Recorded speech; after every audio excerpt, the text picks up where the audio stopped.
According to the latest information, United States Senators Bill Hagerty and Tim Kaine and members of the Senate Foreign Relations Committee introduced the Philippine Resilience Enhancement Act of 2024, or PERA Act. The bill aims to strengthen and modernize the U.S.-Philippines alliance with the help of broader U.S. security assistance.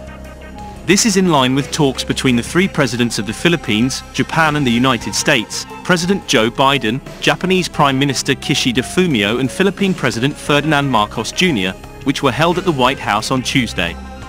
United States of America, what is called negotiation is strengthening military strength, including economic recovery. And according to Max Defense, the purchase of military equipment in the United States is already coming out. The Philippines will be able to purchase new F-16s and ensure that the new Viper Block 70, an advanced variant of the F-16, which is on the Philippines pipeline, will be available to the country.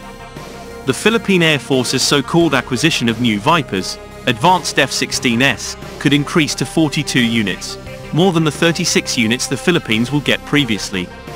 However, Pondo is no longer a problem for the Philippines because the United States will lend the country military equipment that will be purchased.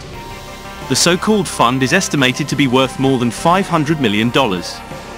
With grants, FMF, foreign military financing in United States dollars is a prudent approach to reduce the financial burden of these separate procurement programs. Considerations for acquiring used F-16s or additional light fighters such as the FA-50 Block 20 Fighting Eagle for immediate capability enhancement reflect multifaceted approach to meeting Philippine defense requirements. This diversification strategy allows a mix of new and existing platforms to be integrated into the Air Force, potentially providing greater costs. The Philippines will receive foreign military funding from 2025 to 2029, which will reach nearly $2.5 billion with the help of the Philippine Enhanced Resilience Act of 2024. The Philippine Enhanced Resilience Act of 2024 or PERA will provide Philippines. It should be remembered that we have been lacking funds to purchase our military assets, thus limiting our ability to purchase, our ability to build military strength. However, because of this, the Philippines can purchase its military equipment from the United States to advance military aircraft and vehicles, such as the Apache AH-64, which could be used like the Indonesian T-129 attack helicopter, but due to lack of funds and the government it was not continued. More than a dozen AH-64 Apache attack helicopters are expected to be acquired by the Philippine Air Force in the United States. Due to the funds provided by the United States, the Philippines acquisition price. Even though the ammunition and capabilities are similar, the technology used is not far from that of the United States. According to the Commander of the Armed Forces of the Philippines, AFP Commander General Romeo Brawner Jr., it is said that the Philippines will have HIMARS. However, the Armed Forces of the Philippines have repeatedly visited their so-called training base when the Himalayas were sent to the Philippines. If you remember, South Korea donated the K-136 Core, MLRS, but it was not continued.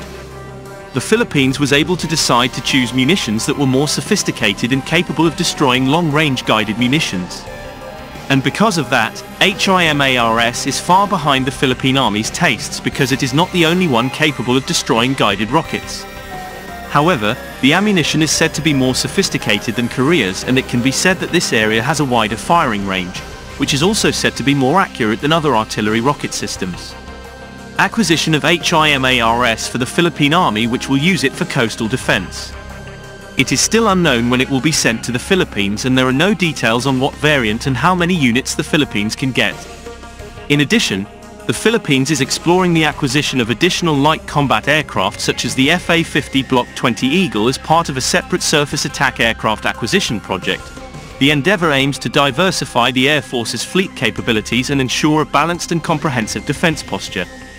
To initiate this procurement plan underscores its commitment to enhancing national security and readiness by investing in advanced combat aircraft for the future.